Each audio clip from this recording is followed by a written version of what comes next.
All right, hello everybody. Uh, Second time recording this. Today's review is going to be of a movie, another old horror movie called The Blood on Satan's Claw. Now, I did give this a 5 out of 10, and only because it felt like there were two movies kind of being, or two storylines kind of being mashed together. I guess I shouldn't really say two movies because it did kind of have I guess it had a beginning, middle, and an end, but the beginning kind of seemed like a very different film from the ending.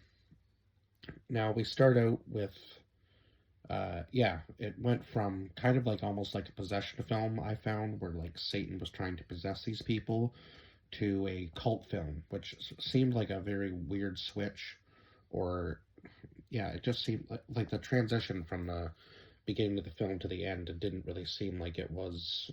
It kind of seemed like it was trying to follow two different storylines, which was odd. And unfortunately, I felt like just didn't really work.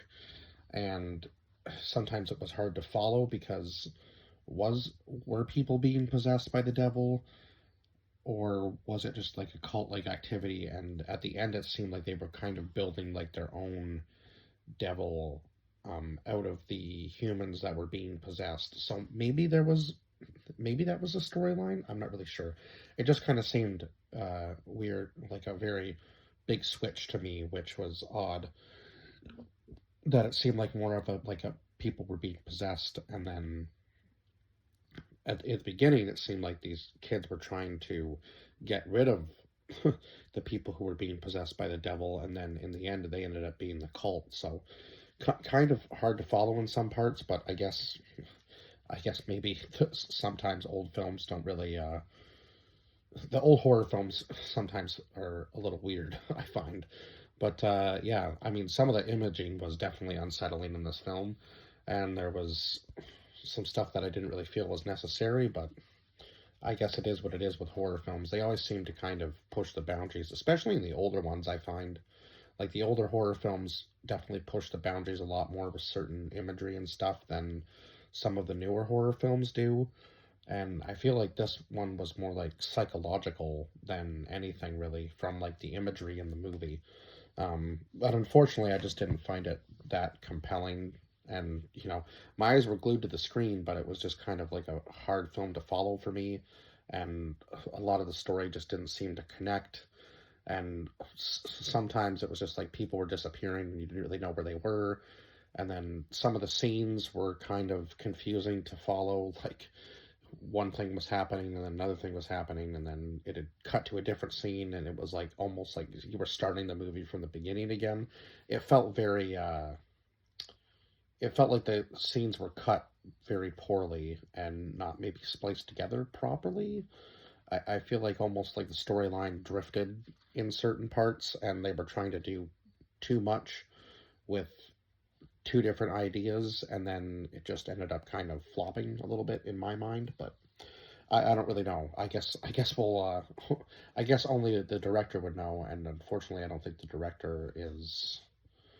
Well, definitely the director's not doing any more films because I believe, if I read correctly, that he had passed away. So, but yeah, it would be interesting to get into the mind of these directors and just see where they were going, because this does seem kind of like a low budget film, I guess, maybe, and maybe that was why maybe this was one of like his first kind of films, I guess, possibly, that he had done, or maybe just maybe the writing wasn't that great and the directing was good. I don't really know.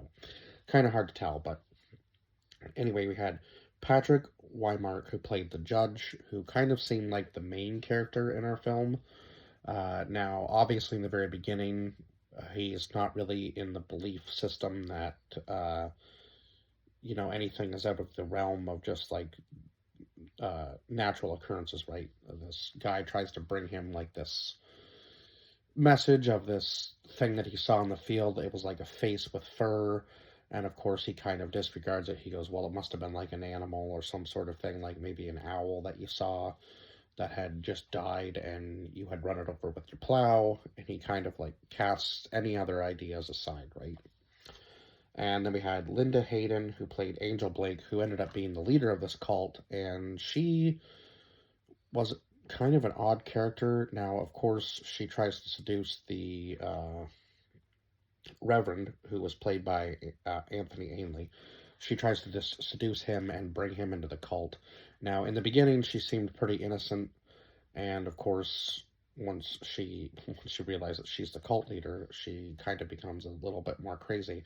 Now, I was kind of confused in certain parts with her as well, whether she was causing pain to these people, because she's the one that brings um, everybody in, but she also seems like she's almost possessed herself in certain parts of the film, which I found kind of odd, and it almost seems like she's the one causing all of these other kids to grow this thing on their bodies called the devil's skin, and then she ends up killing them. So I'm not really sure. It's almost like they were building their own devil throughout the movie. Now they said, I believe they said, no, was it was Behemoth that they referred to in this movie. So now I know there are different demons, obviously, that you can, I guess, call upon. So in this one, I guess it was the demon Behemoth, and I believe they must have built him by the end of the movie, because the judge does kill some sort of creature in the end, and then it seems that the possession, at least that's what I'm calling it, the possession that was on everybody, disappears. So yeah, it was kind of odd. It was almost like they were sacrificing the other kids in order to build this behemoth. It, again, sometimes this film was a little hard to follow. But then we had, Barry Andrews as Ralph Glover, who was the one that found um, the face in the field, and then things just kind of escalate from there, obviously. And then we had Michelle Dotress as Margaret, who was believed to be a witch and was being chased. And that was one of the things that I found odd, was that it kind of switched from like the cult activity to them blaming her for being a witch. And of course, they tried to drown her, and then of course, Ralph tries to save her, and then when he realizes that she can't be saved, she ends up escaping and trying to go back to Blake, uh, or Angel, to be saved. Now, I was kind of confused because it seemed like the doctor and Ralph had been able to save her. And of course, when the judge shows back up, Ralph has no proof that that girl was even there, so they have to go on this wild goose chase. And then we had Tamara Ustamov as Rosalind Barton, who was Peter Edmonton's girlfriend, played by Simon Williams. And that is where the story kind of started, was with them as a couple coming in, and of course they didn't want the girl to stay there, and they believed that he was causing her some sort of, ailment or sickness, I guess. And then she ends up being, again, what I'm considering a possession. She ends up getting possessed and clawing at the older lady that was living there as well. And then that lady just kind of disappears. We don't really know where she ends up. I thought she had maybe ended up with the cult, but I don't think that was the same woman now that I'm looking at it again. So yeah, I was kind of confused as to where she had gone. She just kind of disappears. They look for her for a little bit, and then they just kind of totally disregard that she was even part of the film. So, was she killed maybe by the cult, and they just weren't able to find her? Uh, or maybe the older lady was the one that they ended up changing into this behemoth creature? I'm not really sure. There's a lot of, like, unanswered questions in this movie, I found. Uh, and we had James Hayter, or, yeah, who? James Hayter or Huter, as Squire Middleton. Sorry, I wrote that very sloppily, so forgive me if I'm butchering the last name there. But and he kind of took over after the judge had left the town, after he had gotten this book, and kind of started to, I guess, fall into the belief system that maybe there was something bigger than just, uh, what he had thought originally, like animals dying or something. He kind of starts to believe that maybe this cult and Satan thing is a little bit more real than he was originally thinking. Uh, yeah, I was talking about the judge. But yeah, Squire Middleton was the one that took over for the judge after he had left, and then I was talking about the judge leaving.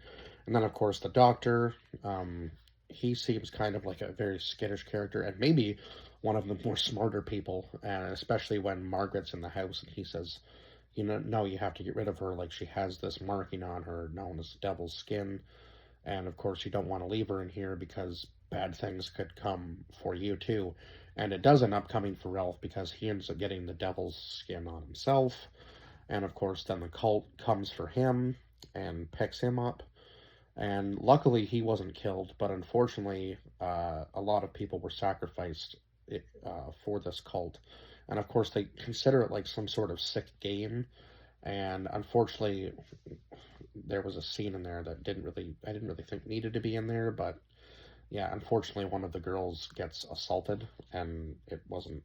Yeah, although I almost it all seemed weird. It seemed like in the beginning that's what was happening, but then it almost seemed like they were, just engaging in sex to maybe further the.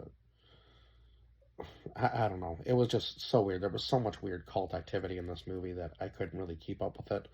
Like it seemed like she didn't want to be there, but then once things started to take place, it seemed like she was somehow like maybe also possessed, or maybe yeah, I don't know. So that scene was so weird.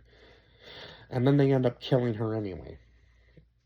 So yeah, who was that? Avis Landon played Isabel Boneham, who was the older lady. And I thought I wrote down the. Oh yeah, Wendy Padbury, who played Kathy Vespers, and then Robin Davies, who played Mark Vespers. So they were both killed. So one of the mothers loses both their children within this movie. Now I'm not really sure.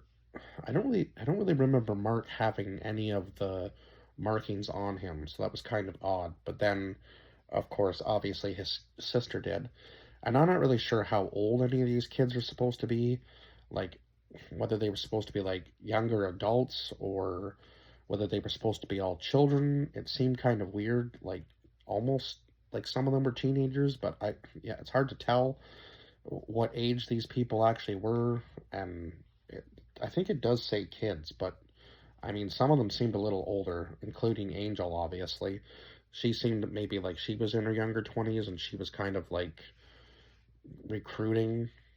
Obviously, I think she was the oldest out of all of them, and she was recruiting all these other kids into this cult. But yeah, some of it was just a little weird, like the whole scene where they were.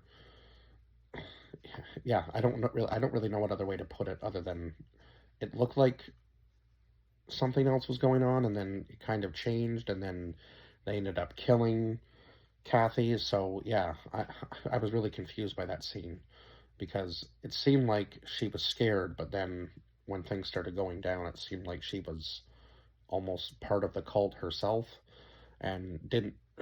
Yes, the whole scene was weird where they ended up kidnapping her. They said they were playing some sort of game. She seemed to be, you know, part of the game, and then she didn't really want to be part of it, and then they kind of convinced her again to be part of the game, and then they take her to the old church, and then that whole scene happens, and oh my god, it was just this movie seemed so back and forth as to what could possibly be happening. I think maybe that was more part of the psychological horror part of it. So I don't really know what else. I don't really know what else I can say about this movie other than yeah, there was it all again. It felt like two different films in one, but there was a lot of unanswered questions, I guess. And then obviously, after Angel tries to seduce the Reverend, she of course blames the Reverend for the murders. And then again, once Ralph comes with, I think it was yeah, Ralph was the one that found Kathy's body, and then ends up bringing her back to the farm, and then telling them that it was Angel Blake because she was seen with all these other kids. And of course, the Reverend gets obviously, you know, the Reverend isn't the one that did any of this killing, right? And luckily, luckily Ralph got there in time before the Reverend was hung, because that's where he was headed, to be hung. So yeah, luckily they found the right people that were doing the deeds, and then at the end, obviously the judge hunts this cult down and again kills that creature, or whatever it was at the very end of the movie. So again, not really sure who the creature was, if it was actually a creature or somebody much older that had maybe coerced these kids into this cult. Uh, Again, that's another unanswered question in this movie. So I feel like there was a lot unanswered, obviously. But yeah, maybe I'll have to watch this movie again just to kind of put the pieces together. But I feel like even the dialogue in this movie kind of kind of almost wasn't fitting for it, even though it was supposed to be set in a certain time period, obviously. But yeah, some of the dialogue just seemed a little off. But that's just me. Anyway, I guess that's all I have to say for this film. I do believe I said 5 out of 10 is what I gave it, but just in case I didn't, I'll say it again now. And I will see you guys in the next review. Bye bye for now.